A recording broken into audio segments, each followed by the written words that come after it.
Thank you. Good evening and welcome. My name is Jessica Langerman, and along with Marlena O'Brien, I am the co-president of the League of Women Voters of Wellesley. And we are thrilled to welcome you to this panel tonight about how to put a meaningful price on carbon emissions. Here's how we're going to organize the evening. Everyone should already have 2 index cards. One is going to be to write down any questions that you might have as the evening progresses. And the other is going to be to write down the action steps that we'll suggest at the end of the evening. If you don't have 2 cards, would you please let a student usher know, and they will bring you one. In a few minutes, we'll introduce our moderator and the forum participants, and then the panel discussion will begin. We will not be taking questions from microphones on the floor. Instead, as I mentioned, as the panel progresses, we'll ask you to please pass your card down the row to the person in either aisle seat, and a student volunteer will bring it up to a League or CCL volunteer. We will look through the cards and choose the most representative to bring to the panelists for discussion. At the end of the evening, after the panel discussion, we will have our drawing for 5 lucky members of the audience for a ride in a Tesla. And now we'd like to begin the evening by thanking Babson College for so generously donating this gorgeous venue for tonight's event.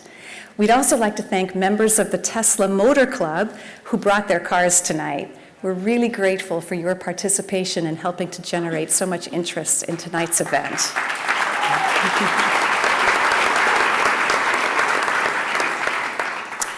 Many of you might be unfamiliar with the League's work.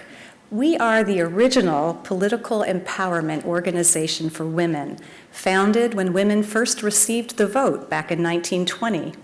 We are a grassroots, volunteer-driven organization with over 140,000 members nationwide. We help create change by advocating for or against legislation. As an example of how personally empowering the League is, I'd like to speak from my own experience. Only a year ago, I was in a state of despair about the environment. I had just learned about the concept of pricing carbon, but I felt extremely frustrated and alone because very few people knew about it, and I had absolutely no idea how to help spread the word in any kind of effective way. Marlena O'Brien, my co-president, said to me, "Why don't you let the League help you organize a forum?"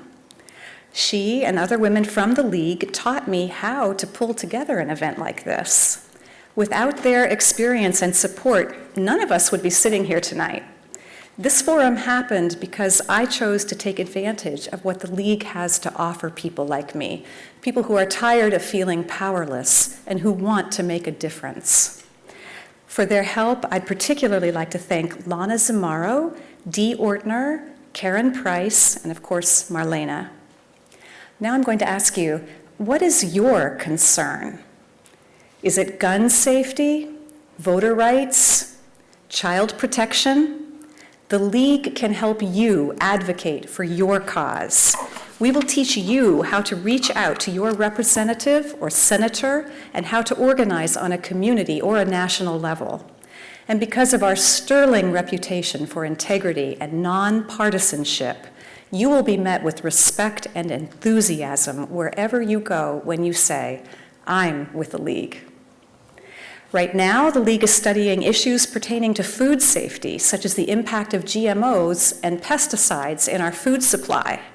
If you are interested in food safety and would like to become better educated and more empowered in advocating for it, please talk to a League member before you leave tonight. The Citizens Climate Lobby is also a grassroots organization founded only 5 years ago based on a model similar to the League's. We teach citizens how to lobby on behalf of a federal, revenue-neutral carbon tax. Of the Citizens Climate Lobby, James Hansen, the former head of the Goddard Institute of NASA, said, "If you want to join the fight to save the planet, to save creation for your grandchildren, there is no more effective step you could take than to become a member of this organization." I invite you to check out both the League and Citizens Climate Lobby before you leave tonight. And now I'd like to introduce our moderator, Mr. Steve Curwood. Mr. Kerwood is the executive producer and host of the radio show Living on Earth. He created the first pilot of Living on Earth in the spring of 1990, and the show has run continuously since April of 91. Today, Living on Earth is aired on more than 270 public radio stations in the United States, and you can also get it on podcast, as I do. Mr. Kerwood's relationship with public radio goes back to 1979, when he began as a reporter and host of Weekends All Things Considered. He also hosted NPR's World of Opera. Mr. Kerwood has been a journalist for more than 30 years, with experience at NPR, CBS News, the Boston Globe, WBUR, and WGBH. He shared the 1975 Pulitzer Prize for Public Service as part of the Boston Globe's education team.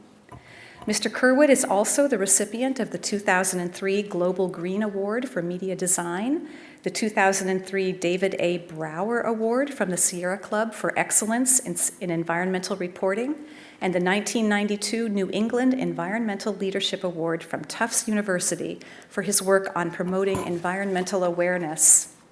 He is president of the World Media Foundation, and he lives in southern New Hampshire on a small woodlot with his wife and family. Mr. Kerwood, thank you.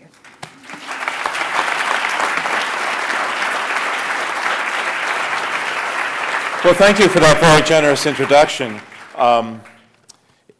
It's terrific to be at an event for the League of Conservation Voters. I told the organizers of this that despite a looming schedule conflict, if my mother knew that I wasn't going to come and do a League session, I'd be in a lot of trouble. Because the opportunity to address an issue like climate disruption and the relation of carbon and what we're doing is something that has gotten stuck in the shrill partisan atmosphere that we have these days, which, as Bill McKibben would say, has led to a bipartisan plan to do nothing about the climate. So a nonpartisan approach to look at the facts, to look at the questions, to see how we might proceed, hopefully will shed some light on this. So we have tonight a world-class panel. Now, I know we're going to probably the genesis of this was the Massachusetts proposed legislation to have a carbon tax, but we have folks who could be talking about this any place on the planet. And of course, starting farthest from me, no, I'll start closest to me actually, because we'll wind up with you, Fritz. We have Joe Aldi. Joe is teaching right now at the Kennedy School. He's an assistant professor of public policy. But Joe also runs a center on business and government regulatory policy. And Joe spent the first couple of years of the Obama administration looking right at the question of energy and environment. Next to Joe is, it actually says here in his resume that he's from MIT, but truth is, I met John Riley first in Las Vegas. He had, well, actually at his office at MIT, he'd had what I would call a wheel of misfortune. And what John had done, and he does this as co-director of the Joint Program on Global Change at MIT and at the Sloan School, what John had done was simply take the odds that the Intergovernmental Panel on Climate Change was giving about how things were going to turn out, and put them in a wheel of, as I said, misfortune. And we were there in his office, and he'd spin this thing. And out of several spins, only one wound up any place kind of comfortable. All the other outlooks were, well, you know, I don't think we want to see that movie. So next to John is Gary Rosinski, and you've already heard the pitch from our host here that about the Citizens Climate Lobby. Gary is the Northeast Regional Coordinator for that. And he has been at this for a long time. We have a buzz. Can we get rid of the buzz? This is not any kind of alarm, it's just a buzz, the sound system doing its thing. Huh? Okay, well, Gary has become prominent in advocating for a national tax on carbon. And we're going to have a lot more to say about this this evening, because the question of a tax is what we're going to be looking at now, given that cap and trade Well, how did that work out in the United States Congress?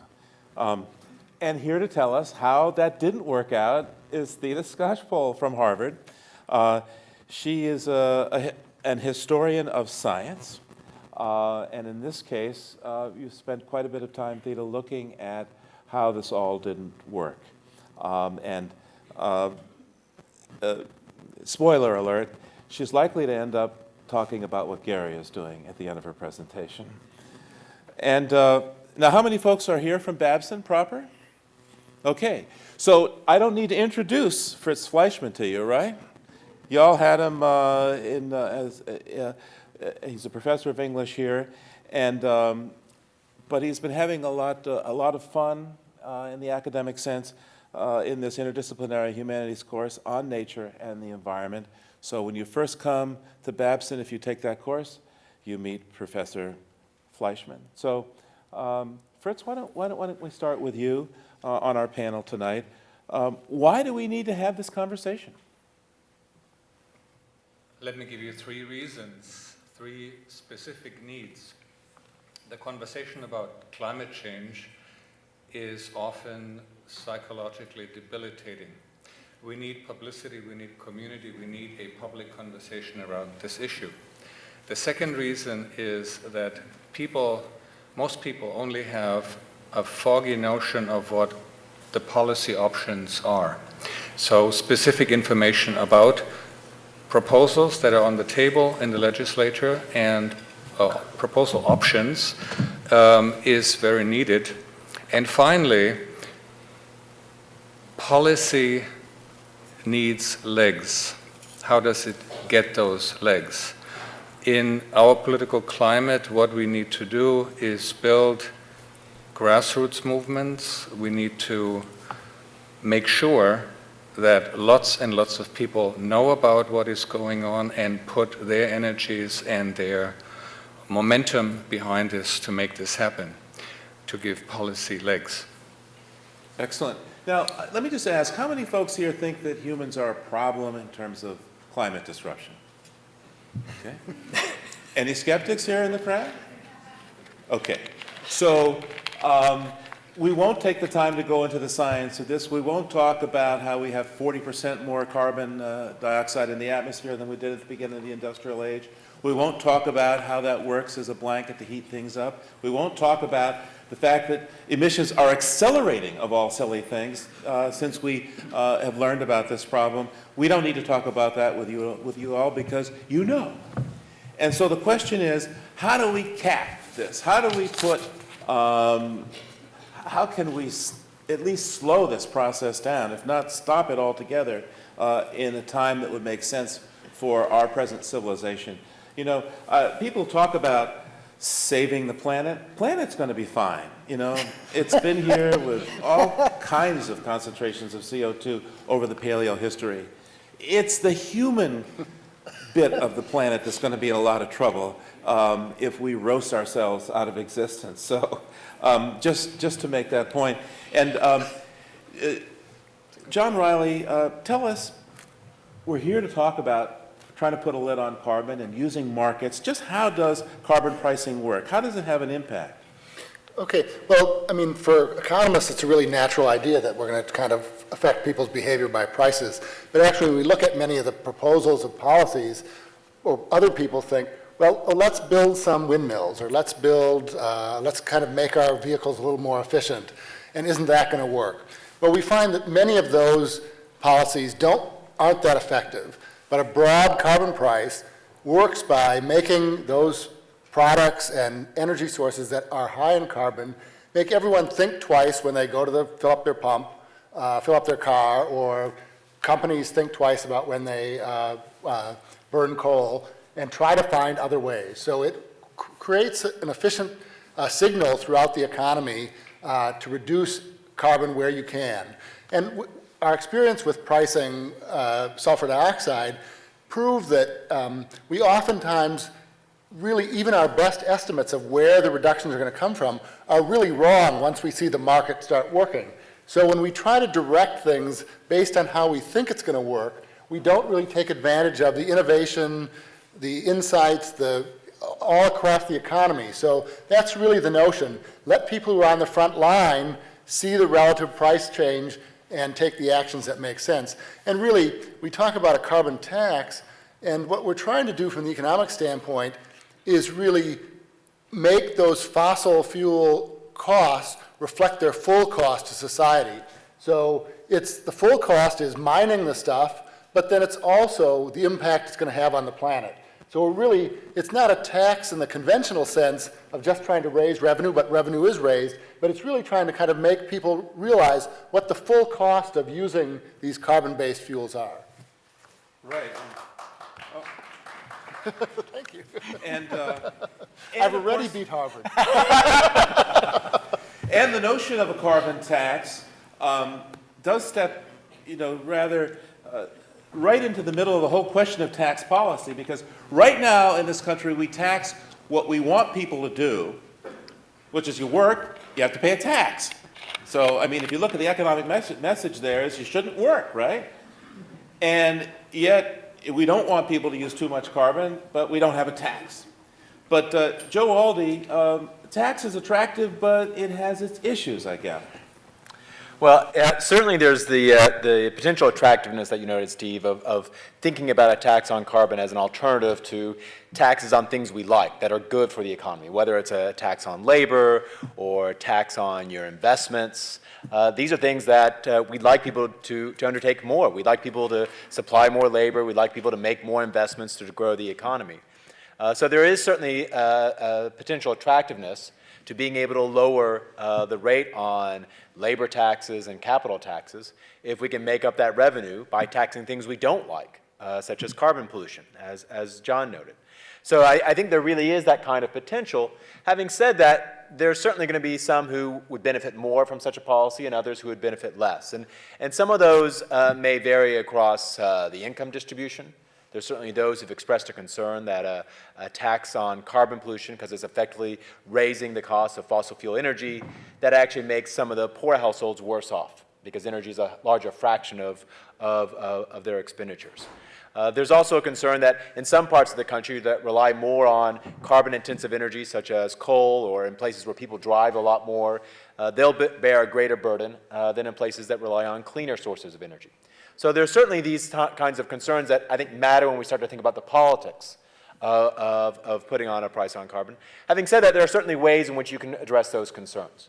And I think a good example of this is British Columbia, where they put a tax on carbon, and then they returned all the revenues, roughly 50% to households by cutting the personal income tax, roughly 50% to businesses, to cut taxes in the corporate sector, and then a small carve-out that especially targeted the very low-income households. So I think there's ways in which you can design policies to address this, but certainly when we start to move from the sort of economic classroom of a carbon tax to the real world, these kinds of political considerations are certainly going to be necessary if you're going to build support for such a proposal.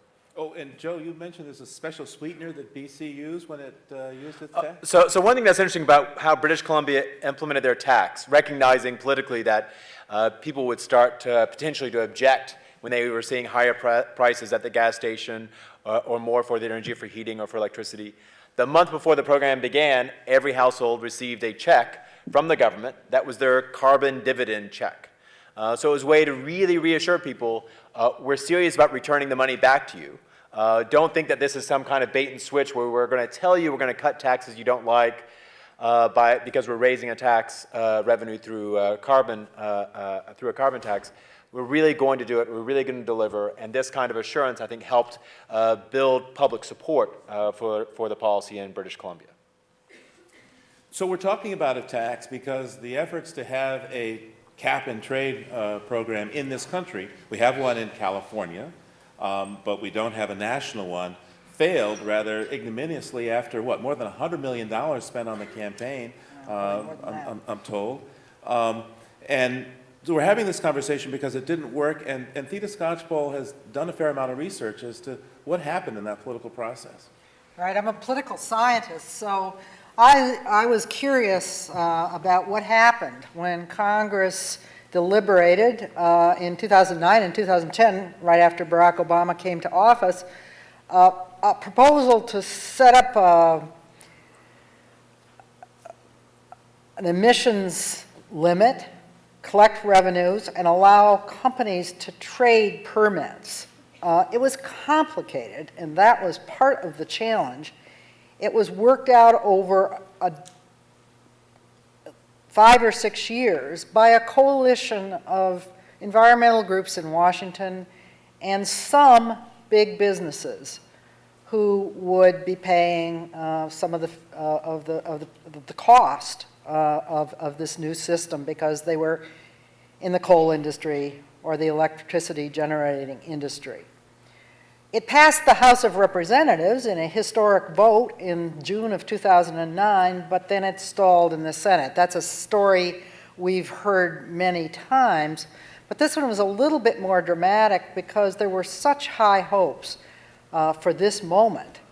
And the thing took another year in the Senate and then died in a whimper rather than a bang, with very few Americans, only about 24%, telling pollsters that they had any idea what cap and trade was, and with a great deal of counter-mobilization by the Tea Party and populist forces as well as business forces on the right to kill the idea.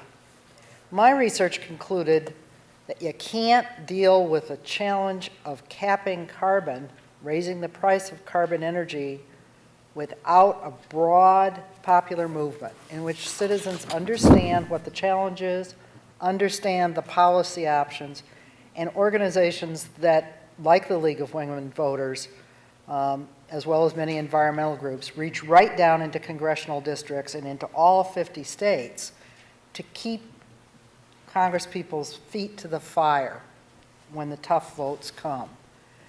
That's because most citizens, as well as many businesses, think of a carbon tax or a carbon cap as raising the price of energy. And that's true. That's part of the point of it, at least carbon-generated energy. And so people have to have confidence that it's going to work for some important purpose and that they're not going to get stuck with the bill.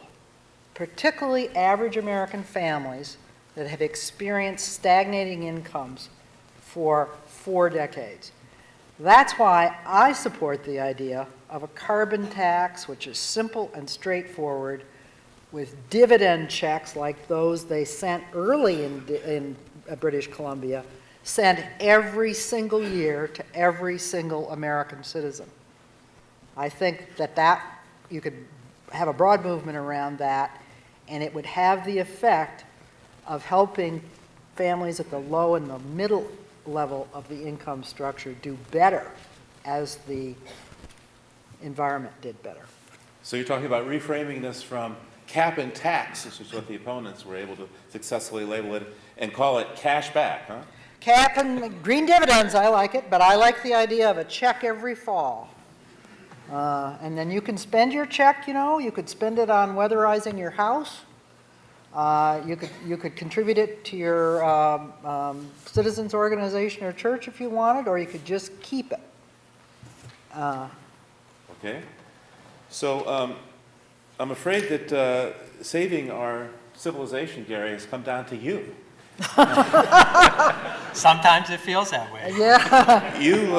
You represent the citizens movement here that Theda says is necessary to get movement on this. And if Jim Hansen were here tonight, he'd say that we're maybe almost already out of time. We're very close to out of time to capping this thing off. So what should we do?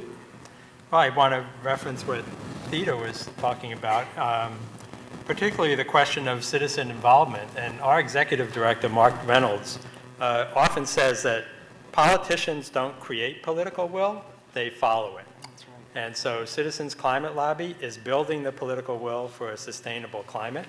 That's what we work on. We work on it day in and day out. We're entirely volunteer-driven, and we are striving to have a chapter in every congressional district. I don't know how many states we have now, but we have over 140 chapters at this point across the U.S. We're doubling in size every year. And we also it's amazing to hear the similarities between what Theta is asking for and what Citizens Climate Lobby does, because we educate our members about climate policy, about the pros and cons, about the differences between a carbon tax and cap and trade, about regional disparities and how a carbon tax is going to play out. And all of that stuff is just played out over and over again so that it's always on the tip of our tongues whenever we're in talking with our representatives and senators and their aides, to educate them about the importance of doing something and why a simple fee and dividend structure is the best way to go. What engages people? When you're out there organizing, how do you get people to come in and join what you're doing?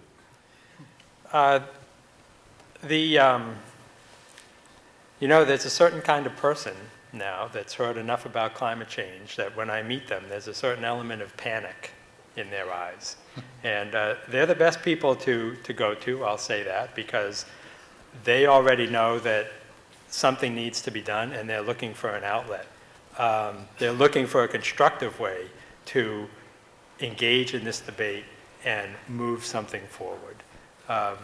We have another chapter leader who often says the two best profiles to go for are, one, somebody who's recently retired, and two, someone who's never been an activist before.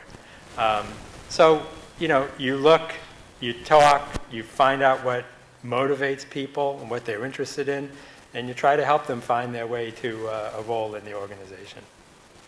So, the panic. I mean, if you hear about a super typhoon in the Philippines, it upsets people. If there's a rash of tornadoes in the Midwest, or if you have a superstorm Sandy, that kind of panic? Not quite that. No, you know what? It's more the existential form of panic. Again, what was said earlier by Fritz about the Earth's going to be okay, and what you said, planet Earth is going to be okay. It might take another billion or 2 billion years to evolve an intelligent form of life again. But, it's what's going to happen to me in my retirement, to my children who are all college age right now, and what their life is going to be like. I recently read a report that said that around the middle of the century, near the middle of the century, and actually a little earlier than that, our coolest year at that point will be warmer than our warmest year today. That's not a world I want to live in. And so I'm working to try to preclude having that happen to my children. Okay, so how do we get this going in the U.S.? Fritz, you have a comment? Yeah, I want to speak to the question of panic.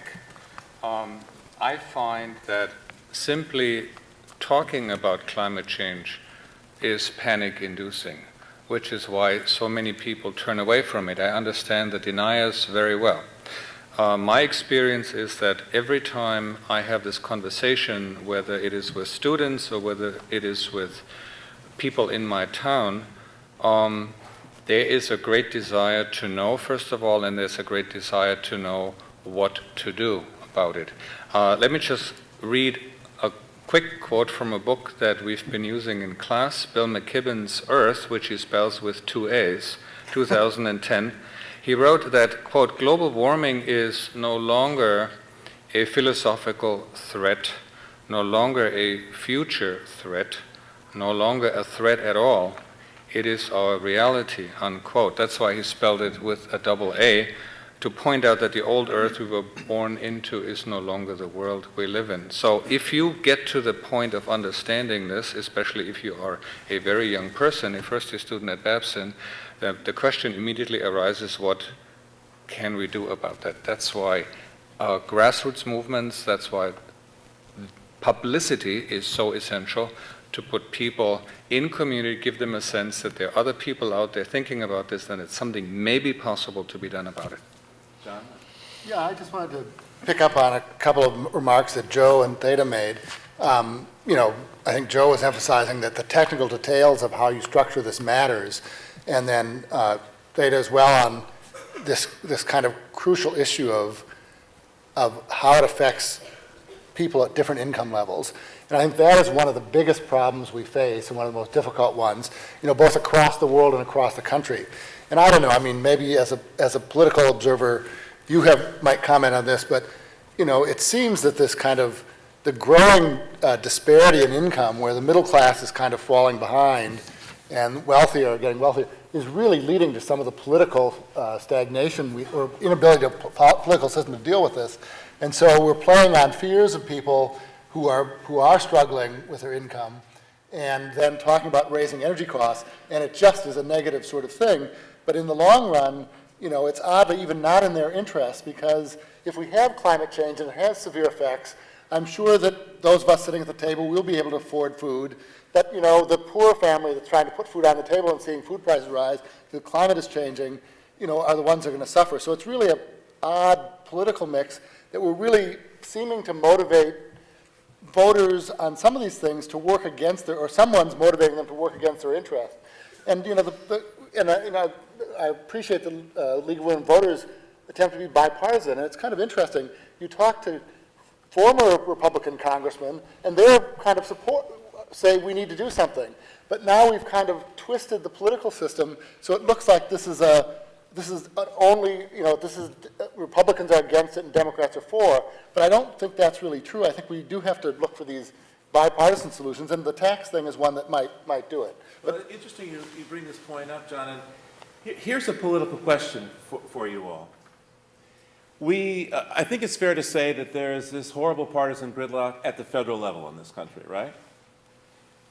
But when you get to the state level, you see some partisan gridlock. I mean, famously in Wisconsin, there's sort of been some showdowns. But, Republicans, we just had a Republican governor here. We've had a lot of Republican governors in Massachusetts, which is considered to be, with 3 times as many Democrats. And when you get down to the municipal level, it's hard to see in most places, I'd say the vast majority of places, to see a partisan divide at all. So what's going on, and what does that mean for the question of dealing with the climate crisis? Yes, Theda. Well, I'm sure others will have something to say about this. The research that I did showed that environmental causes in general and efforts to raise the price of carbon or otherwise deal with climate change are very partisan polarized if we're talking about the 2 political parties. And they've become especially partisan polarized since the middle of the 2000s. About the time of Al Gore's movie is when a concerted effort started at the kind of right wing of the Republican Party nationally to make sure that elected representatives didn't vote for any kind of regulatory solutions or tax solutions. And an effort was made to reach out to grassroots people near the Republican Party and convince them that the whole thing was a hoax. Now, that's not all Republicans. About half of American citizens who say they support the Republican Party don't agree with that Tea Party wing, as we now call it, of the Republican Party. But they don't have a lot of impact right now on what the Republican Party is willing to deal with in Washington. They're not willing to deal with anything if it involves a compromise or a tax. And that's true in quite a few states too, but not all. So the real question at this point is whether states and regions can act at a time when Congress can't yet see its way to doing something. At the same time, I think we have to be ready the next time there's a chance to do something at the national level, which could happen as early as 2017. Joe?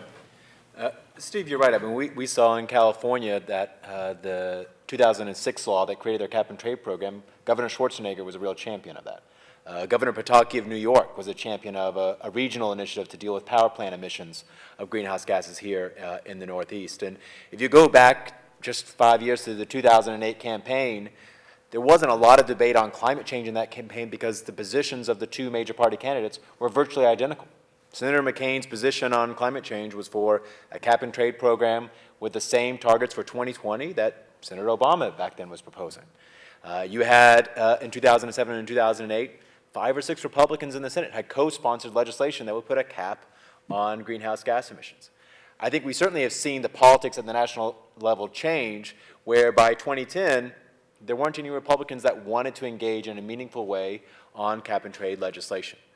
Some of that reflects, I think, what has been happening to the Republican Party. Senator McCain had to deal with a primary challenge from the right. And that was, I think, one reason why he decided not to become as active on this issue as he had been previously. So certainly we've seen changes that make it harder to sort of seek out a compromise. I think that's why, when we talked earlier about, is there this potential for a tax swap of some form? Could you think about this in the context of sort of long-term tax reform that I think both parties feel like we need to do a better job with how we design and implement our tax code? Maybe that provides a basis for getting a deal, but it's hard to imagine what kind of compromise on tax reform we might see, given the attitudes towards tax policy we see certainly from the extremes on the right. So I think it does then pose a challenge. Do we look to states and localities to sort of show the way, to serve as sort of laboratories for the federal government to finally figure out what would work and work well to deal with this problem? And how do you answer that question? I turn to Gary. I wanted to come back because I don't want to leave the federal discussion yet. And the reason I say that is, in part I'm an optimist. I probably wouldn't be sitting here if I weren't an optimist. But Citizens Climate Lobby, and with respect to the gridlock in Washington, we had one chapter that began working with the office of a senior Republican, and You're not going to name that person. I'm not going to name them. Okay. It's a problem if you can't name them. Well, it's okay. So anyway, they went in to meet with the legislative director of this Republican, and that legislative director said, I'm not going to agree with you. I'm meeting with you because you're constituents and I have to meet with you, but I'm not going to agree with what you have to say. And they began a discussion, and the only purpose of that meeting was just to get another meeting. And in the second meeting that they managed to arrange, they went in and they talked about climate change, because in the first meeting, the legislative director had said, environmentalists are always running around like Chicken Little and the sky's always going to fall. Why is that? And so they went back and they educated him about climate change. And 20 minutes into that discussion, that aide said, you guys are scaring me, okay? So he started to get it at that point. And over the course of about 7 or 8 meetings that followed that year with him, he started hearing not just from Citizens Climate Lobby, but from fishermen and farmers and ranchers in his district. And he started to hear the same thing over and over again, and then he knew he had a problem. That chapter managed to get a face-to-face meeting with that Republican at our national conference in June.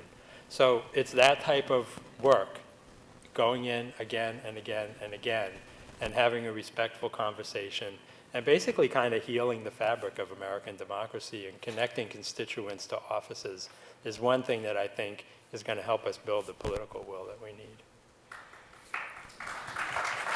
Thank you. Just for kicks, a little tidbit from the guy who does some stuff for the program for us, who lives in Georgia, says that the Tea Party in Georgia is taking on the establishment over solar rules. And they're calling themselves the Green Tea Party these days. So politics do change.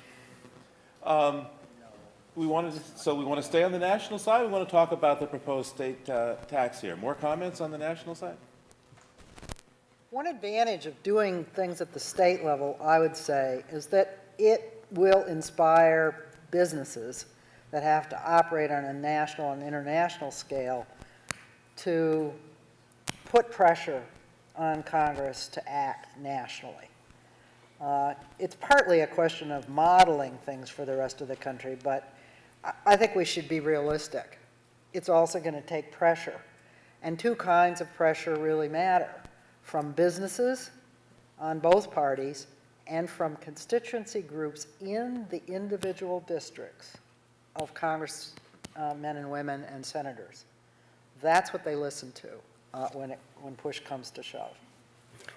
Go ahead, John. Yeah, I might just say, the Congress on this is really peculiar, because it's like they're behind almost everyone. I've worked with Florida a bit, and You go to Miami or Tampa, and they're like, they know sea level is rising, and they know they have no defense. And so cities that are, we know New York and New Jersey with Superstorm Sandy, so there the feeling is real. We now are hearing from farmers. I mean, there's a beautiful thing in the USA Today showing how the corn growing has moved way up into North Dakota, unheard of, 20 years ago because of warming. So we're people are seeing it. We work a lot with some of the biggest industries in the country, and I remember talking to a Vice President Ford describing it, and he said, "Oh my God, that's what you're talking about? That really scares me. We need to do something." Or we talk to even the large oil companies that understand something needs to be done, but then we get into this political grid, and it just doesn't work. It falls apart for some reason in the national government. It's like, I guess if you're so busy being a representative, you don't have time to go out and see what the weather is doing or talk to their constituents. So we have a lot more observation in the general public and recognition of it. It's just we're really behind in the national level. You should have solved that problem when you were in Washington, Joe. Fritz, the argument for local engagement is also quite simply that we need successes. People need successes. People need to see what can be done in their community and in their state so that they keep hope alive. We need a sense of agency that encourages us to work for broader changes and to persist in the face of the daily barrage of bad news, which is what is raining down on us. And even listening to Living on Earth is not always a cheery experience, although I'm a faithful listener. So let's dig into the state question, because I don't know if the senator and the rep are here who put the bill in the hopper, but, right here, okay. If you want to stand up and wave to the crowd for a moment so they know who you are.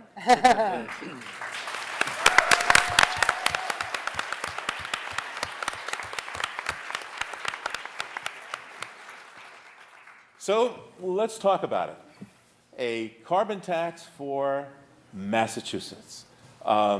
Gary, you have a comment? Right, so as many people probably know, I'm also the co-founder, along with Jessica Langman, and chairman of something called the Committee for a Green Economy, which is a ballot initiative committee that we hope will end up putting questions on the ballot in 2014 and 2016 about a carbon tax.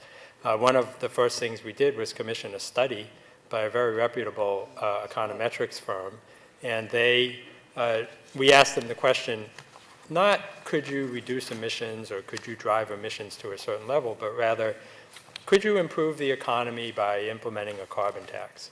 And they came back with an answer, which was that if you put a tax on carbon in Massachusetts alone, and you reduce corporate income, you took 50% of the revenue and put it towards corporate income tax reduction, 25% towards personal income tax reduction, and 25% towards sales tax reduction, you could in fact grow the economy by about $400 million a year beyond business as usual, and reduce emissions by 10 percentage points versus the 1990 baseline, which is the thing that most people talk about in terms of measuring emissions levels. So not only could you reduce emissions and do something good for the environment, but you'd be doing something good for the economy, you'd be growing GDP overall, and you'd also be generating somewhat more jobs.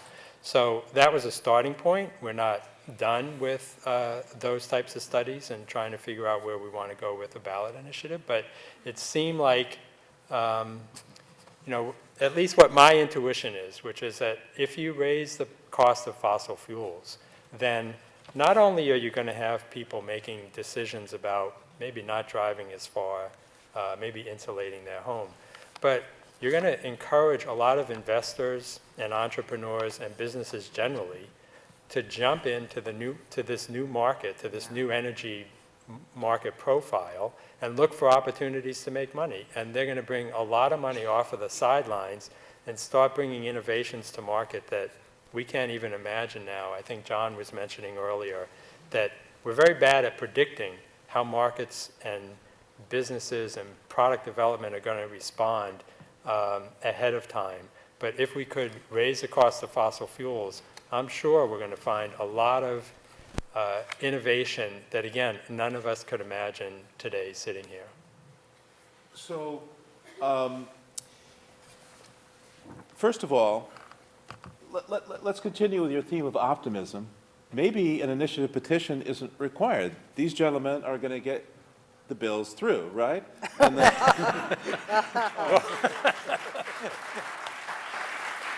I'm crushed. And I want to ask the economists here to respond to the core notion, though. Let's just say that the tax does not stimulate growth.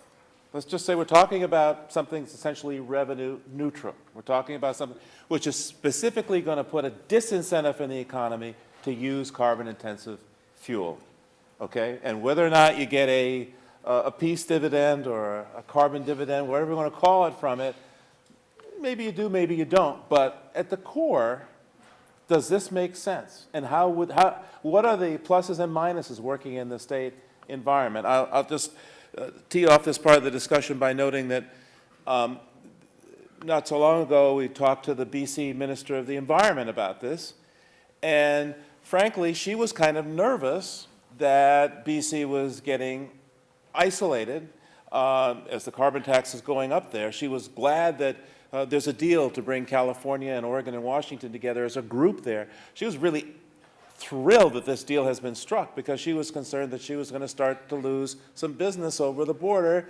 because it'd be cheaper to do business in Washington State, say, than in British Columbia. So, but if you economists could start on this discussion about, okay, Massachusetts does this. Last time I looked, Oregon and Washington and BC and California aren't very close, so kind of stick out the old Bay State neck here with a tax. What would be the effects, the pluses and the minuses? Well, one, I agree with Gary. I think, a tax will create incentive for innovation and will push those innovators who are thinking clean and green to move ahead, so it can make that profitable. I think you see arguments on both sides. One is this is going to be job killing and economy destroying, or it's going to be a hugely wonderful thing. I think the study there is a modest benefit, but I think the impact on GDP, we're always trying to make a projection of a counterfactual world in one. No one will really notice the impact on GDP in the big scheme of things. The economy will grow fine, and it'll be a little different than it might have been, but we won't know what it might have been. So the key thing is keeping the focus on the carbon reduction. I think that's the most important thing. There are some risks of, depending on of some companies types losing, some moving.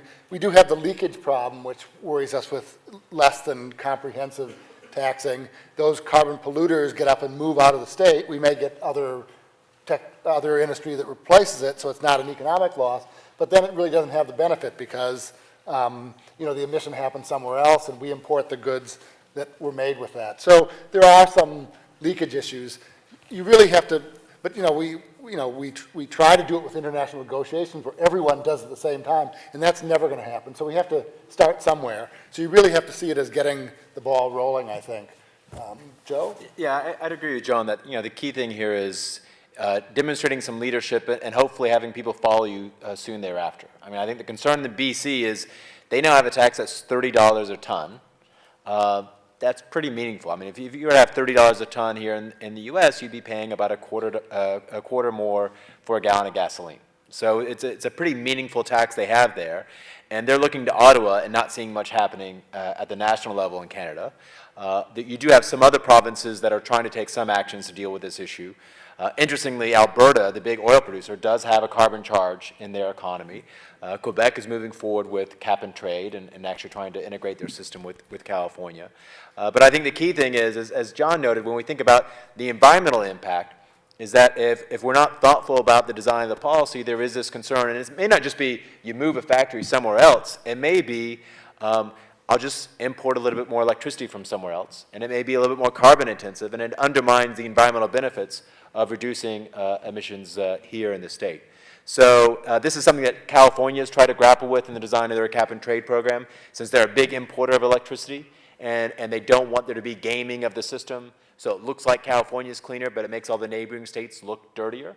And there's been a fair bit of empirical research that shows that this is perhaps a bigger problem between states within the U.S. than internationally. That when we look at environmental regulations generally in the past, we see more of that kind of relocation of activity and pollution-intensive activity within the U.S. because there aren't really other barriers to trade. Whereas with international trade, it may be less likely that we see firms relocate in response to a carbon price.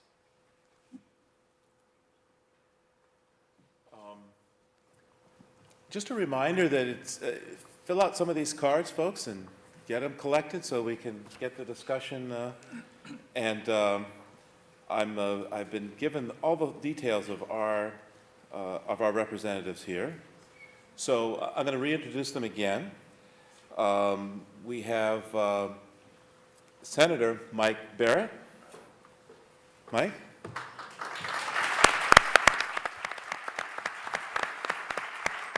And Representative Jay Kaufman. And Alice Peisch.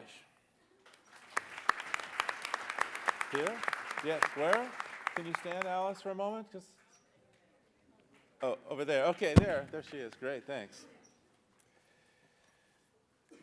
So there's a basic problem here. I mean, if it's 25 cents more a gallon, say for gas, then so I just roll over the New Hampshire border and fill up and come back and kind of make it a habit to, gee, anytime I'm near the border, I'll just get some cigarettes, some booze, and gas, right? Well, we took the alcohol tax off, right? There was that problem with that one. So Steve, I'll note the key thing is when you look at the bill that's been introduced here in the state, we're not talking about a price like what's in BC. It's a much more modest initial price. And I think that's important to demonstrate how this can work and how it doesn't get into this, it shows that you can do this without tanking the economy. I mean, the kind of criticism that one hears from those who are really actively fighting any kind of effort to deal with climate change suggests that anything we do to lower our emissions is going to destroy the U.S. economy. And what's amazing, we've actually made some decent progress in the last half dozen years. We've seen our emissions in the power sector decline dramatically, in part because natural gas has become quite cheap, but also because we've seen support for a dramatic increase in generation of electricity from wind and from solar. Wind power generation is triple what it was 5 years ago. So we've seen these things happen, and they're not tanking the economy. We can make thoughtful, prudent investments in the energy system. We can take advantage of the shale gas revolution in a way to really lower our emissions of CO2 as well as emissions of local air pollutants.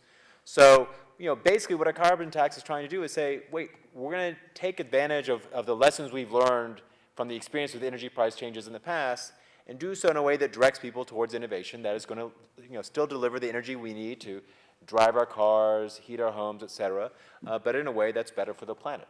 And I think that's the important thing is when we look at the kind of proposals under consideration here, they're a modest first step that hopefully gets others involved, and whether it's within the U.S., when we think about engaging countries around the world, if we can all take sort of modest first steps together, it's easier to take those second, more substantial steps down the road. And who knows, Massachusetts might move. I mean, someday we might have offshore wind energy. And I would think that a New England compact is not too far down the road. I mean, speaking as a political scientist, I mean, these are the states where you do find Republicans who are interested in doing something about climate change issues, and they are heavily Democratic states. So not too far in the future, it ought to be possible to pull in even Maine and New Hampshire into such a compact, I would think. There's, of course, the regional greenhouse gas initiative among the power companies. It does not include New Hampshire, but has most of New England and New York and Pennsylvania, maybe Jersey in there. Okay, from the floor, how exactly does a carbon tax work, and why not call it a fee instead of a tax? Who would like to take that one? Go ahead, John. Well, I tried at the beginning, but I obviously didn't do a very good job. So let me get You're pumping yourself up. Wait a second, maybe qualify this. this. Maybe the questioner wants to know what we're really talking about here in Massachusetts, what's proposed, rather than sort of a theoretical carbon tax Gary, to focus it down. How would? Okay, so specifically, well, again, the study that we did for Massachusetts was to take, it's a gradually increasing fee on carbon or tax on carbon. It doesn't matter what you call it, really. People are going to object to it all the same.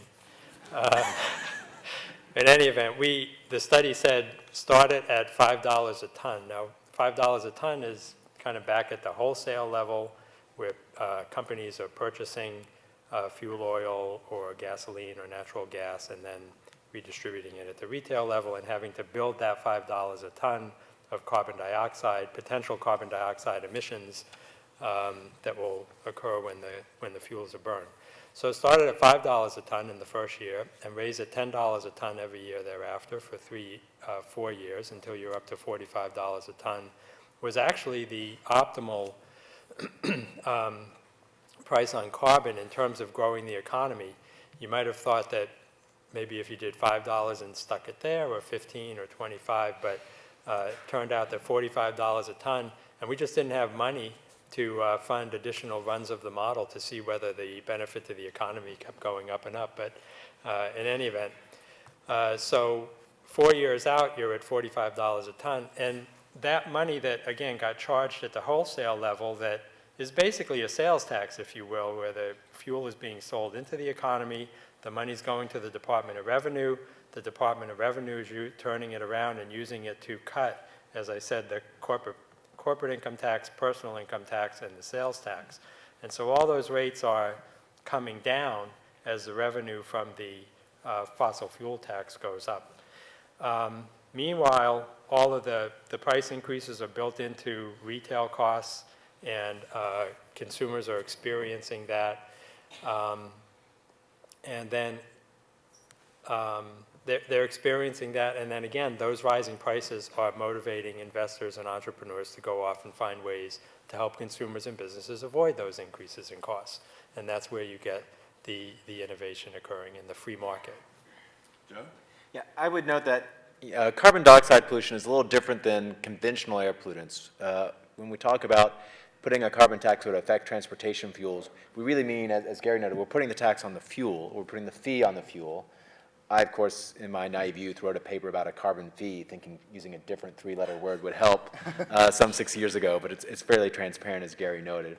But the thing is, the nature of carbon pollution is such that if I put the tax on for, on a per gallon basis for gasoline or diesel, that is very effective at sending the signals through the system, at promoting efficiency and maybe even incentives for using lower carbon alternatives.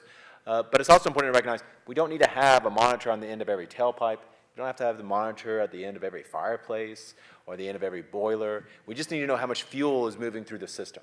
And part of that's because right now there aren't any ways in which we can, at least at the commercial level, remove CO2 at the end of a pipe like we do, for example, sulfur dioxide from power plants as our primary means of dealing with acid rain pollution. So it makes it actually very efficient from a tax standpoint to implement it this way, very administratively easy to do so. So at the national level, if we were to do this, we could take advantage of existing per barrel taxes at refineries and just add the carbon tax onto each barrel of oil that goes into the refineries. Federal government already collects a tax from every refinery for that. We could already, on a per ton basis of coal, the government already has a tax to deal with black lung disease on every ton of coal produced in the U.S. So it'd be very easy to implement this system. As Gary noted, then you allow the market to send the signals down through the economy to promote lower carbon investments and uses of the energy. There was I think you've responded to this question, but it's stated in a very stark way, so maybe you could directly respond. The person writes, so with a carbon tax, if I spend $10 extra on my gasoline and the government sends me a check for $10, what's my incentive to reduce usage? I think you more or less explained that, but in perhaps that narrow term, could you respond? John, you want to do a better job explaining this? Yeah. So, I mean, that is the paradox, I think, that many people see. If you take the money away and give it back, why is that going to change my behavior?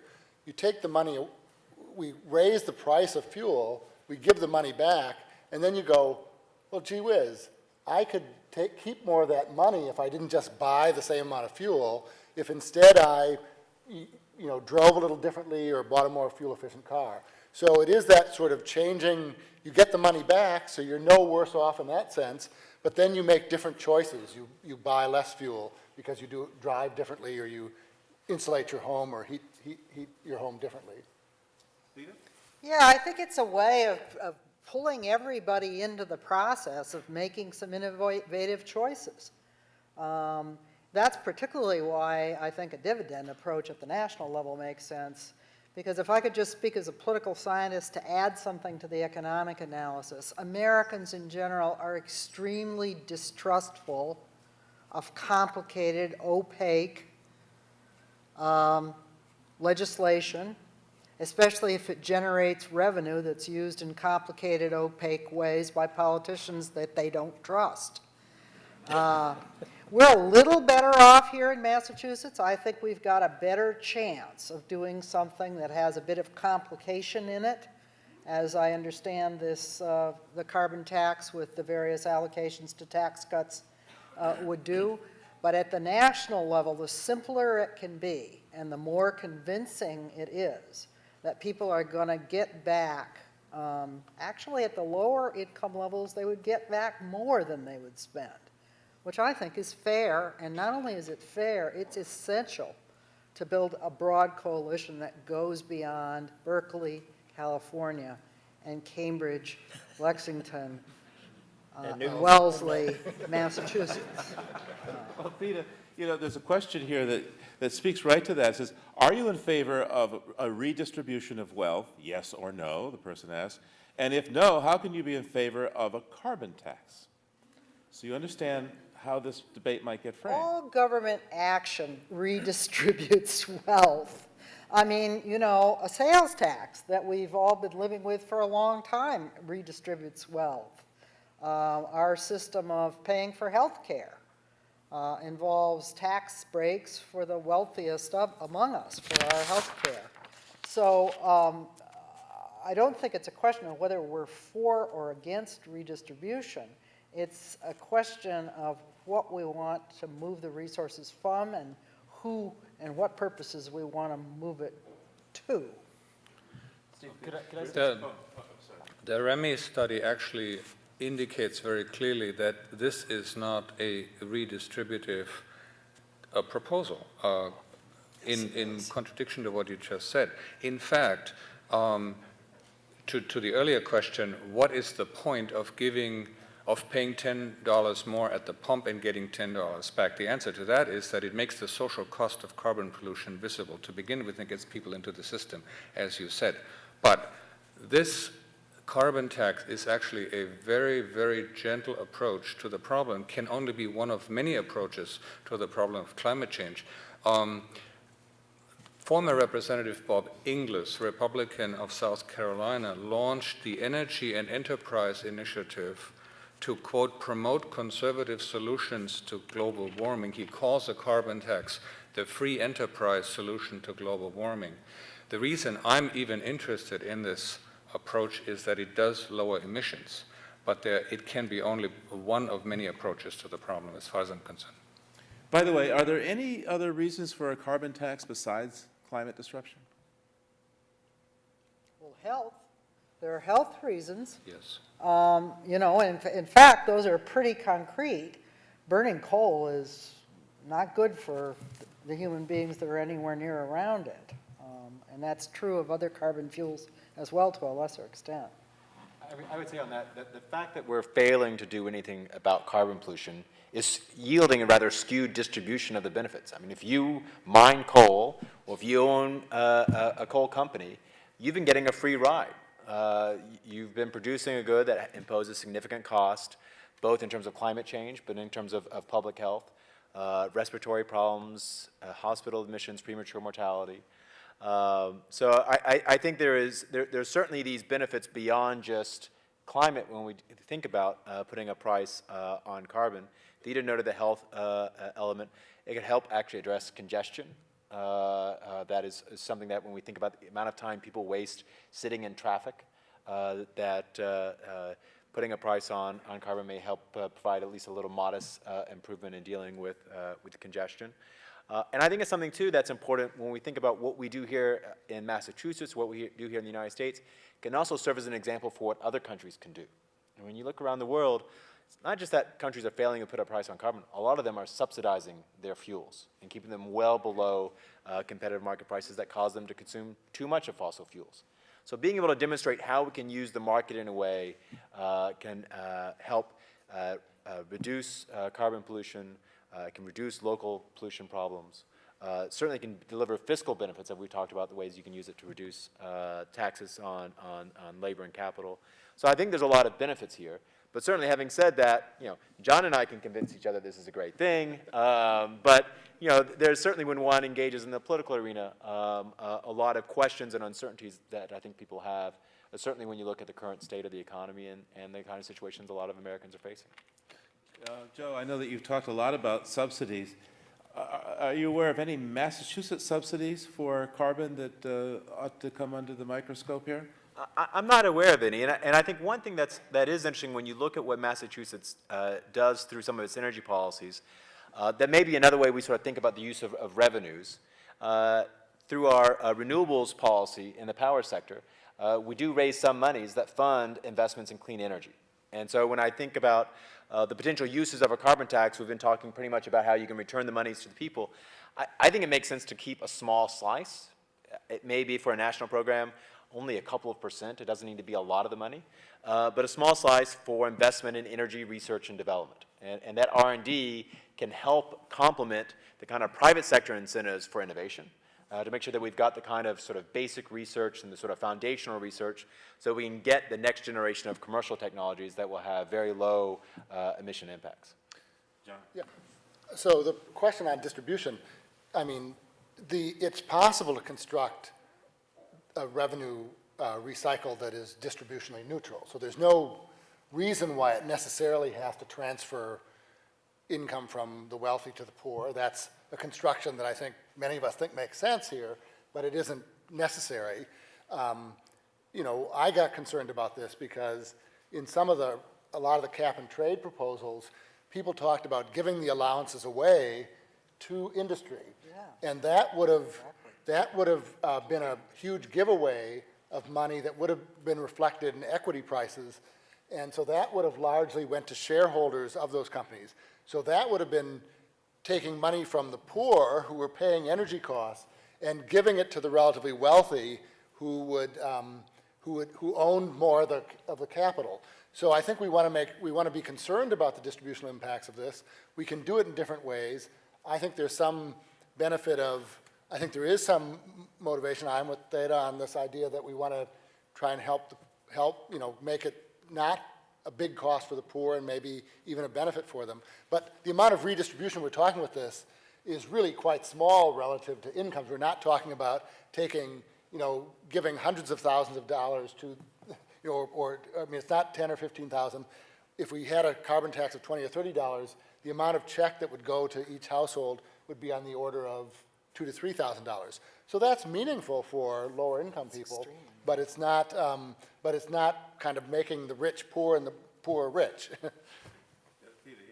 Well, that's right. I mean, although let's not underestimate how much a few $1,000s, even $1,000 would mean, unfortunately, not just to the poorest households these days, but actually to quite a few in the middle class. But there are two kinds of redistributions here that I think we're confounding. I mean, we're talking Joe the plumber, redistribution from the rich to the poor, but the other kind of redistribution that we are talking about is across sectors of industry. Right. And there's no escaping that fact. And believe me, the sectors that would be redistributed away from, they know. They're not confused. And they're mobilized, and they're putting a lot of resources into not just lobbying and pushing back, but into so-called research to counter the arguments that we've heard here tonight, and into mass mobilization.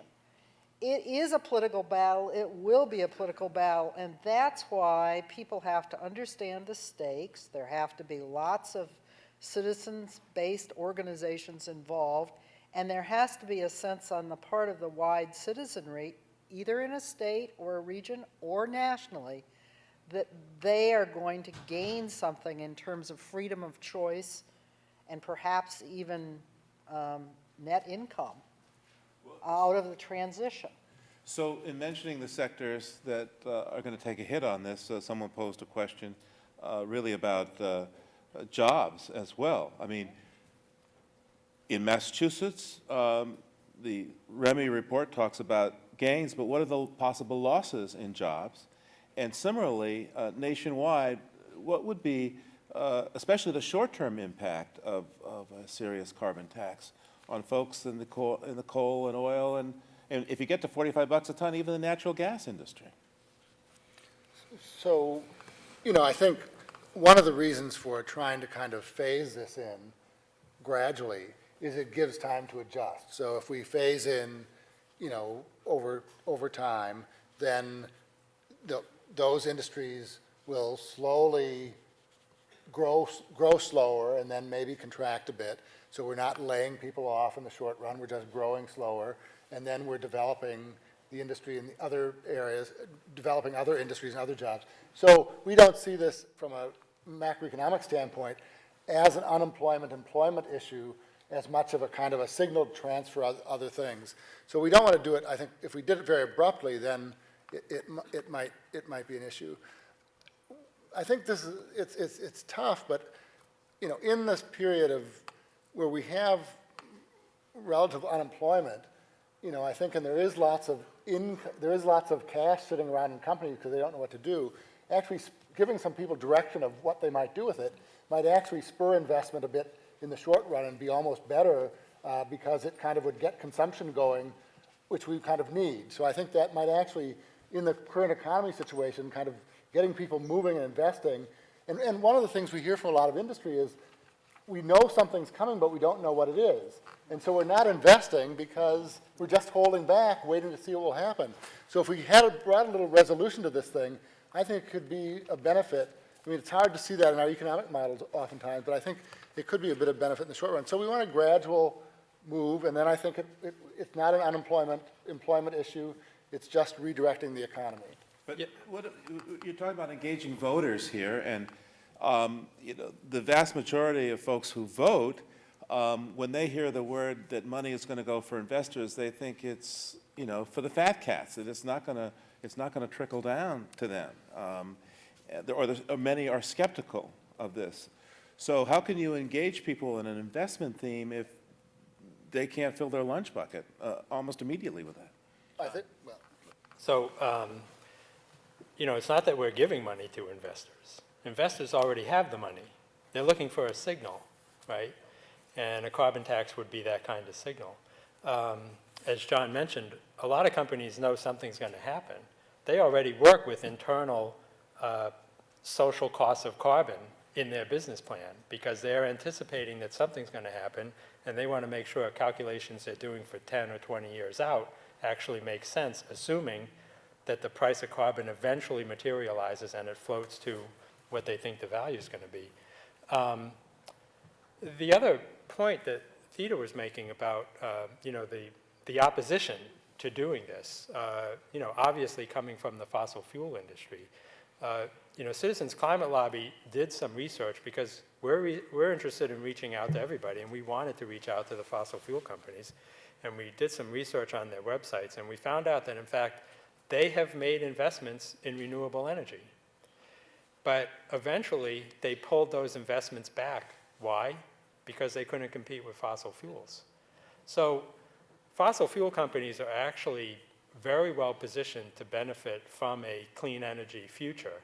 They won't be selling off their huge inventory of fossil fuels, but they've got the chemists, they've got the physicists, they've got the geologists, all of the talents that you need to make a serious dent in moving to a renewable energy future. So they have a lot of opportunity coming too. Joe? On this issue of jobs, I think one way to sort of illustrate this back during the Waxman-Markey debate in 2009 You had the mine workers union were adamantly opposed because they were trying to protect the roughly 95 to 100,000 coal mining jobs that we have in America. You had the steel workers union supporting the bill, in part because there's a lot of steel going into windmills. And they saw a lot of opportunities in the manufacturing sector that could benefit, that would actually create demand for the products that their union members produce. And so you see that there's certainly this kind of opportunities for gains and losses in various industries. But at the end of the day, it's certainly in the aggregate not going to have a big impact. And I think when you look at the fossil fuel industry now, it's not the monolith it was, say, a decade ago. The gas industry now realizes their biggest opportunity is taking coal's business, in the power sector especially. And so in the past, you would have seen the companies that operate in coal, oil, and gas all stand shoulder to shoulder. It's not so much like that now. And so the question really gets to, if you're gas, it's a little bit more nuanced. Do you support a carbon tax? And if it's something modest, it's probably really good for your business.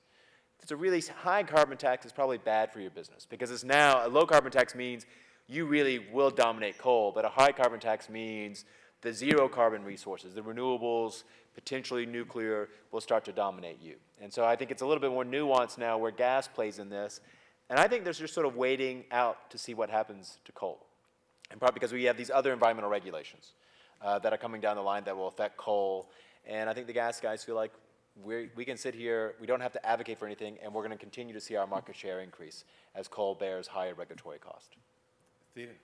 I think that's right, and that's why we saw, I think it was Exxon, being prepared to talk with the Environmental Defense Fund about a carbon tax. They like the idea of predictability, and there's so much money sloshing around in that industry that they already are hedging their bets by making investments in other things.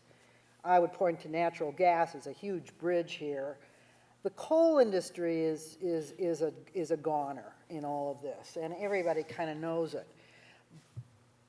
My sister lives in West Virginia, and you're not going to get West Virginia on board with any of this. My sister, yes, but the rest of the state, no.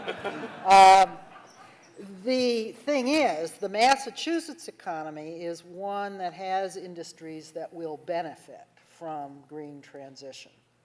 Healthcare industries, likely research and development. I mean, heck, any kind of investment would be an MIT tax in many ways. It would be very good for MIT, and probably Harvard would do well as well. So I think you're talking about a state where probably the effects on innovation and on jobs and on industrial innovation or economic innovation would be very good.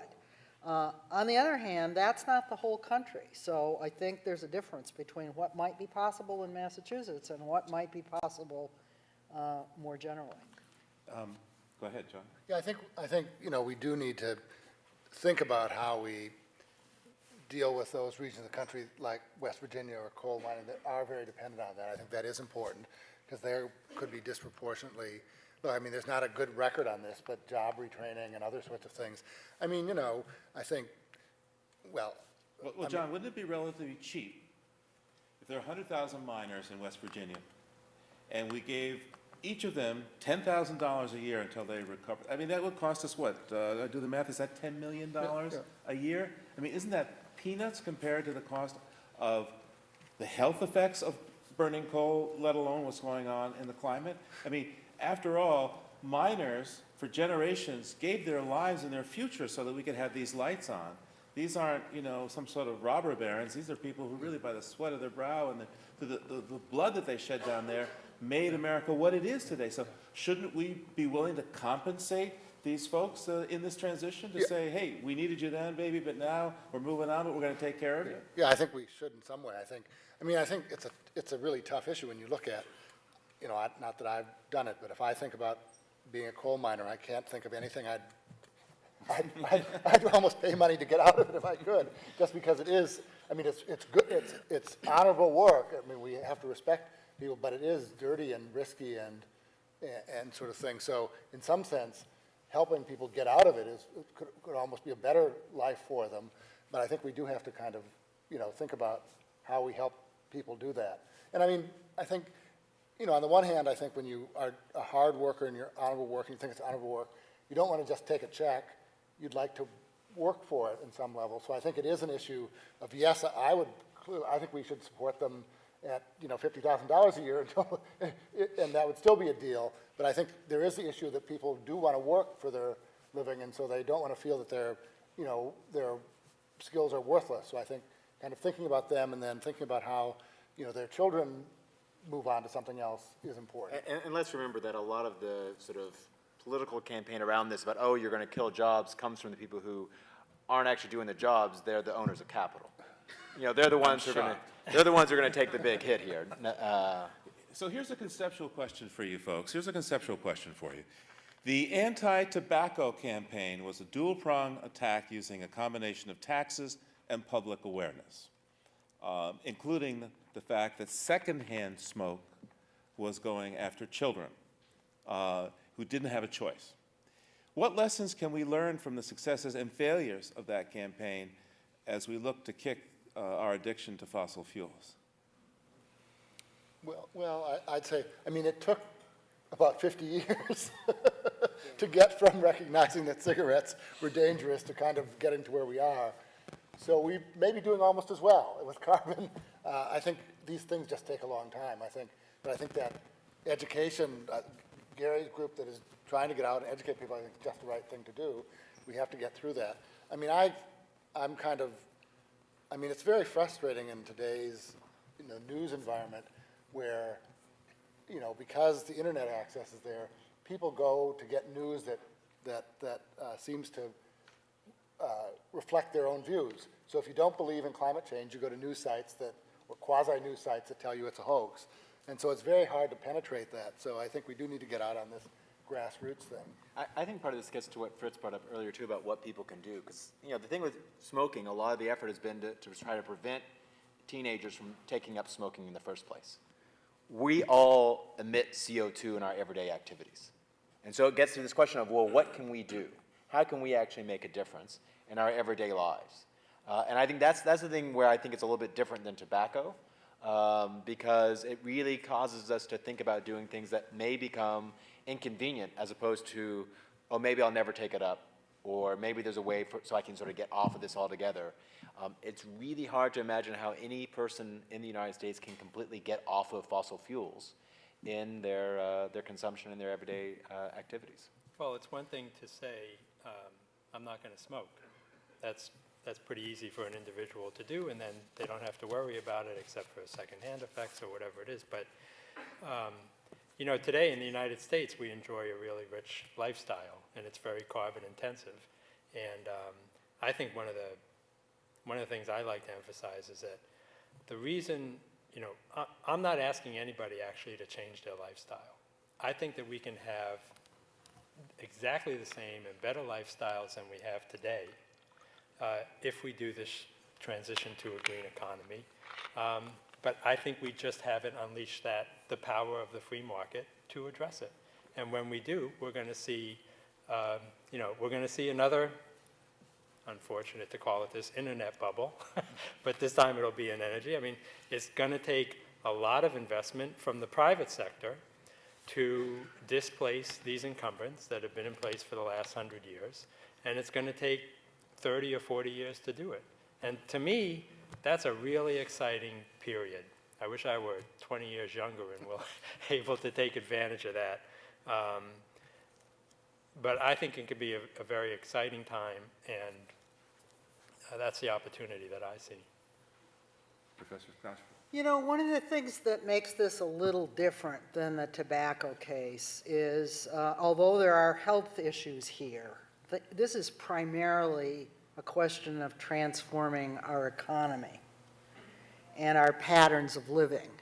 And I really agree with the idea that harnessing people to a vision of innovation is important.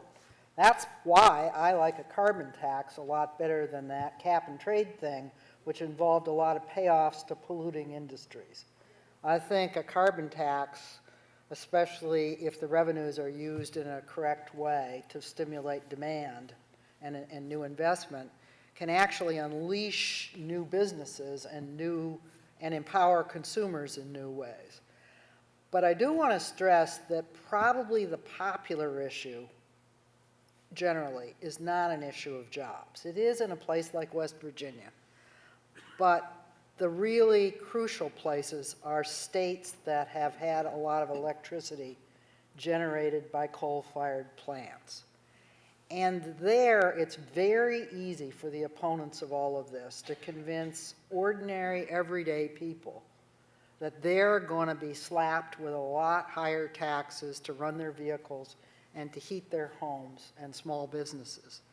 And so unless something can be done to convince people very directly that that's not going to happen, it's very easy for the opposition to mobilize Ohio, Wisconsin, Michigan, you know, everything that's not on the coast, which has a lot of power in the U.S. Congress, I'll point out to all of us here in Massachusetts. So to me, that's the political task for designing a national policy.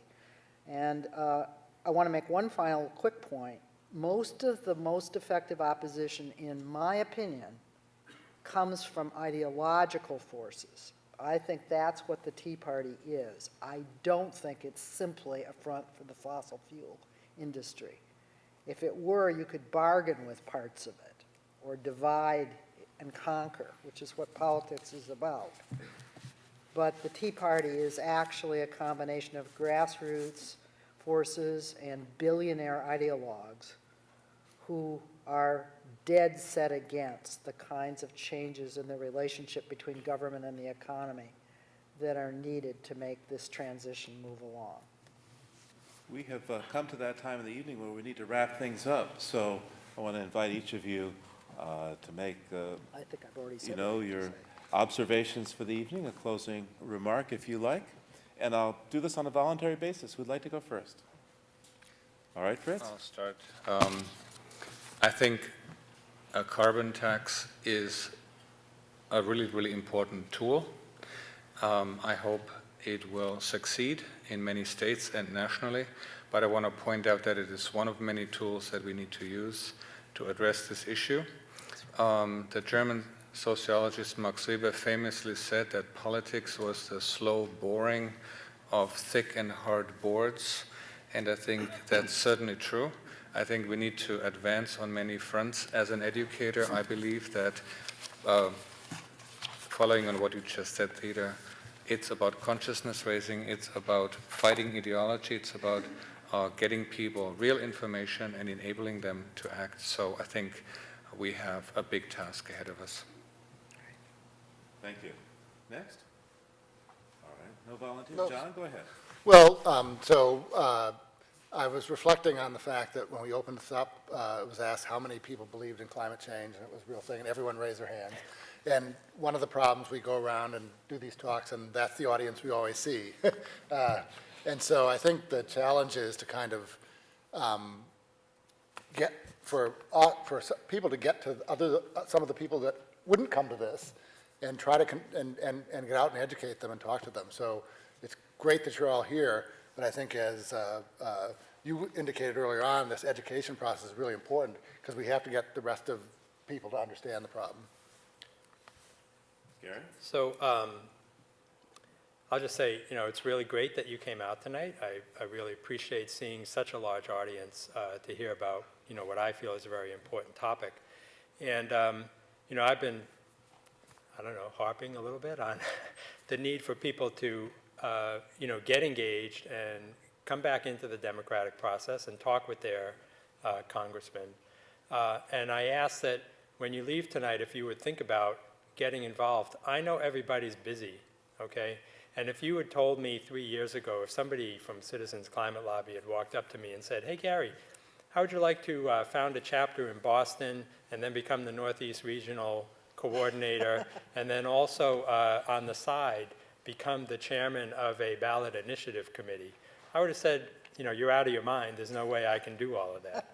But, you know, one thing leads to another, and you find the time to spend on this especially, I would say, with Citizens Climate Lobby, which is such a supportive group and a very open group, and somebody's always there to help teach and to help you out and to keep you motivated. So I hope you'll give some consideration to joining, whether it's Citizens Climate Lobby or Committee for a Green Economy or Move On or 350.org. Get involved with one of these Or the organizations. League of Women Voters. Or the League of Women Voters. And see how much time you can find in your day. They take checks as well. Yeah. It's better to give yourself. So when I left home to come here, I said goodnight to my 18-month-old, who should be asleep by now. But he's sort of the reminder I have that, you know, working on this issue of climate change, especially when we had conversations about distribution, it's really about talking about what we're going to leave to our children and our grandchildren and our descendants. And I think that's why it's really important. There are a lot of issues that seem important today, a lot of urgent issues that seem to be sort of nearer and more pressing at times. But when we think about the kind of legacy we're going to leave, when we think about what we will bequeath to future generations, this planet is you know, as Steve noted, it's the only one we've got. It's going to survive. The question is, will we? And I think that's why I continue to work on this issue, why I'm enthusiastic about a carbon tax. When we talk about saving the planet, it's a way to save the planet cost effectively. And that at least warms the hearts of economists like John and me to think that we can do this cost effectively. But it's really important because we are doing something that is quite dramatic. We do have to transform the foundation of our energy economy. We can do it in a smart way. We can do it in a way that rewards innovation, that can actually promote economic growth, and do so that leaves my son and future generations a better planet than what we inherited. So I want to echo the sentiment of go out there and try to make a difference, try to mobilize, do what you can to deal with the challenge of climate change. Some of that's in your own personal decisions, but a lot of that's going to be on how you engage in the democratic process. Thank you. Professor Scotchwell? I think I've had my say. Yeah? Yeah. So, you know, about 15 miles from here and a couple hundred years ago, people offered up their lives, their blood, their treasure, so that we'd have the right to vote, that the king would no longer be in charge, that we would have this democracy, as flawed as it sometimes is. And since then, a lot of people have given their careers, their lives, to make what we call, and we still have, as America possible. And tonight, I think one of the takeaways is to honor what Mike Barrett and Jake Hoffman and Alice Peisch have done to step up to the hopper, to step up to the well in their respective houses and file a piece of legislation to affect the kind of change that all of you who raised your hands are very concerned about. You know, the precise language, whether it's going to actually end up as a referendum or as a bill, is less important than the process. And that process requires you. Because if you look at the fine print of what Mike and Jay and Alice get paid to do this, it's not a lot. If you look at the troops that they have to carry this message to the other representatives and senators down in that state house, it's not a lot. And just like in Washington, things happen in the Gold Dome under that codfish because people vote and walk and march and call and show up. And this is an important leverage point. So one takeaway, one action item for you is to get behind these people who are speaking and representing you, this kind of government we have fought for and that we now have. And if we want it to work, we've got to work with them.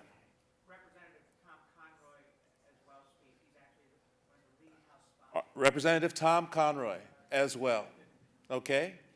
So we elected him to do this, so let's help him do this. So I want to thank our panel tonight, Fritz Fleischman, Theda Scotchpole, Gary Rusinski, Gary Rusinski, John Riley, and Joe Aldy for taking the time tonight to inform. How many folks here got something out of tonight? How many folks here will now tell your friends about what's going on in the league and this question? Yes, okay. And I want to thank the league for organizing this. Thank you so much.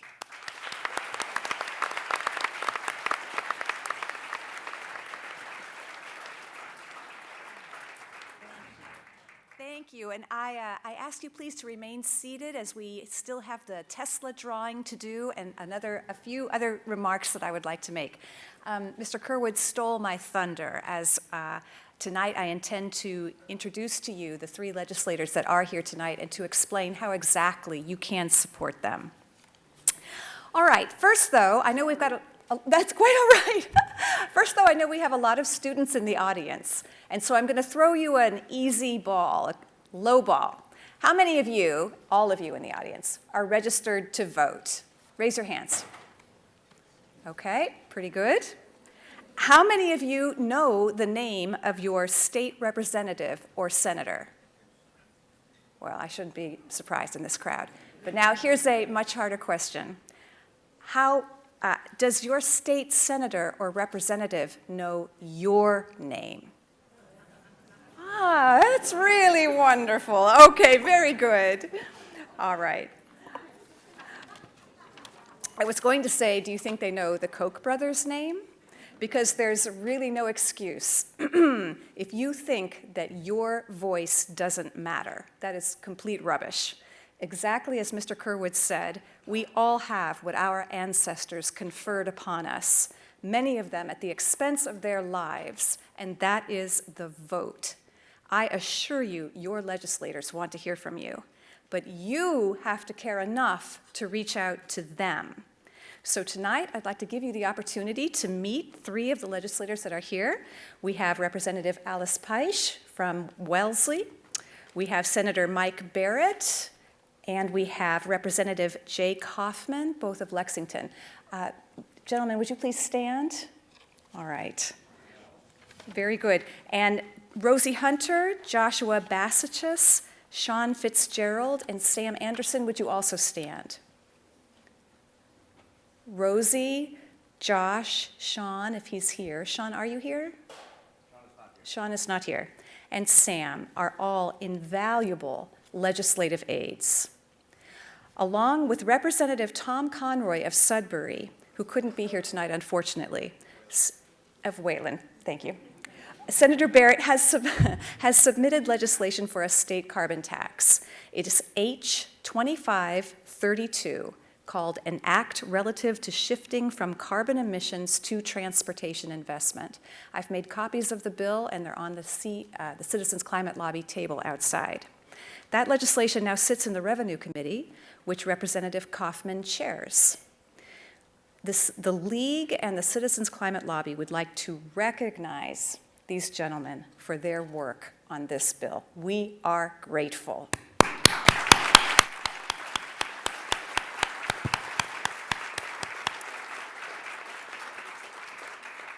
I should mention that Representative Peisch is a co-sponsor, and what these legislators need now is your help. So earlier on, I told you that you would use your second index card to write down some action steps, and here they are.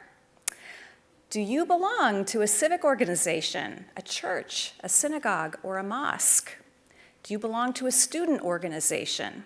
If so, invite Senator Barrett or Representative Conroy to speak to your group. Give your name tonight to one of them, well, not Representative Conroy, but to Senator Barrett, or a legislative aide. Secondly, a gubernatorial race is about to begin. Do you know who the candidates are? Get involved. We need to make what we are now calling environmental tax reform a key issue. Go to candidates' meet and greet nights. Ask them if they support environmental tax reform. and tell them that if they do, you will do everything in your power to support them.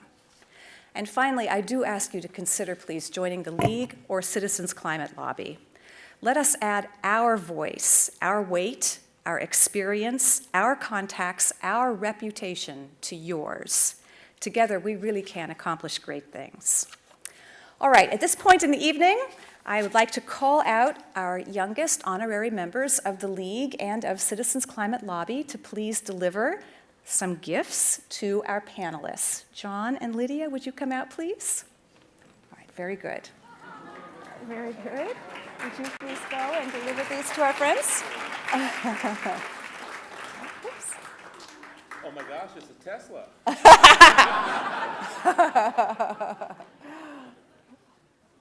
All right, you're never too young to get involved. All right, and now I'm going to ask John if he would please go get a special gift that we have lined up. When we reached out to, very good, thank you, Lydia. Okay, so you're going to get that now, very good. All right, when we reached out to Mr. Kerwood a month or two ago to ask him if he would be so good as to host this panel, he might have hesitated for a moment. But then he said he dared not refuse because his mother had been a member of the League, and he would have a very angry angel hovering over his head if he refused. So we have Mr. Kerwood here tonight, and Lydia and John, would you kindly bring out a gift that we have for him? Okay. This is a certificate of appreciation for your service, Mr. Kerwood, and that of your mother to the League of Women Voters.